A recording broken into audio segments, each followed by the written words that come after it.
اللہ من الشیطان الرجیم بسم اللہ الرحمن الرحیم۔ میں ہوں مسکان اور آپ دیکھ رہے ہیں story time YouTube and Facebook channel.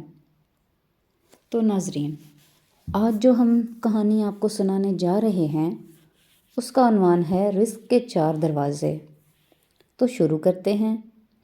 اللہ پاک نے رزق کے 4 دروازے رکھے ہیں۔ پہلے 3 تو صرف مسلمانوں کے لیے ہیں اور چوتھا ساری دنیا کے لیے ہے، یعنی مسلم، غیر مسلم، بت پرست، دہریے وغیرہ۔ رزق حاصل کرنے کا سب سے پہلا دروازہ نماز ہے۔ جو شخص بھی نماز کا اہتمام کرتا ہے اللہ پاک اس کو برکت والا رزق عطا فرماتا ہے۔ اہتمام یہ ہے کہ نماز کے وقت سے پہلے یا وقت ہوتے ہی اس کی تیاری میں لگ جانا اور وقت پر نماز ادا کرنا رزق حاصل کرنے کا پہلا دروازہ ہے۔ دوسرا دروازہ استغفار ہے۔ جو شخص کثرت سے استغفار کرتا ہے اللہ پاک اسے غیب سے رزق عطا فرماتا ہے، کیونکہ ایک حدیث سے رسول مقبول صلی اللہ علیہ وآلہ وسلم کا مفہوم ہے کہ جو کثرت سے استغفار کرتا ہے اللہ پاک اسے ہر غم سے نجات عطا فرماتا ہے، ہر پریشانی میں راستہ دیتا ہے اور ایسی جگہ سے رزق عطا فرماتا ہے جہاں اس کا گمان بھی نہ ہو۔ علماء کرام فرماتے ہیں کہ کثرت کا مطلب ہے کہ کم از کم 300 مرتبہ، تو جو روزانہ 300 سے زیادہ مرتبہ استغفار کرے گا انشاءاللہ اسے بہترین رزق ملے گا۔ رزق حاصل کرنے کا تیسرا دروازہ تقویٰ ہے۔ تقویٰ کے معنی گناہوں سے بچنا ہے۔ یاد رہے کہ مسلمان کے ذمہ ہر نیکی کرنا نہیں ہے، لیکن ہر گناہ سے بچنا ہر مسلمان کے لیے لازم ہے۔ اور ناظرین، جو ہر گناہ سے بچتا ہے وہ اللہ کے ہاں متقی کہلاتا ہے۔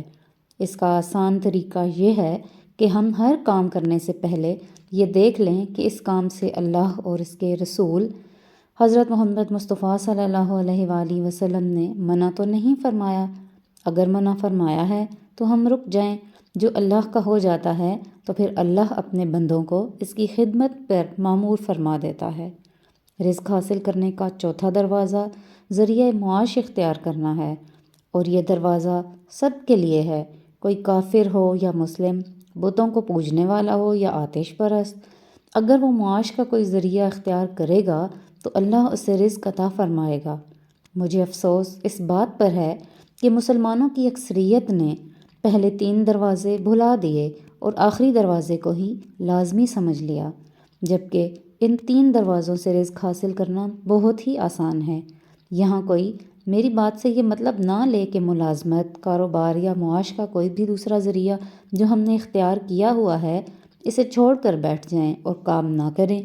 کام ضرور کریں، لیکن اگر ہم چوتھے دروازے کے ساتھ ساتھ پہلے 3 دروازوں کو بھی استعمال کریں گے تو ہمیں تھوڑی محنت میں ہی زیادہ رزق ملے گا، ہماری مشقت کم ہو جائے گی اور ہماری کمائی غیر ضروری جگہوں پر نہیں لگے گی اور ہمارا مال ضائع نہیں ہوگا۔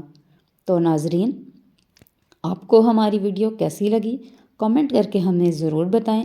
اگر آپ ایسی ہی اسلامک اور موٹیویشنل ویڈیوز دیکھنا چاہتے ہیں تو ہمارے چینل کو سبسکرائب کر لیں اور گھنٹی کے نشان کو بھی دبا دیں تاکہ آئندہ آنے والی ویڈیوز بآسانی آپ تک پہنچ سکے۔ شکریہ۔ اللہ حافظ۔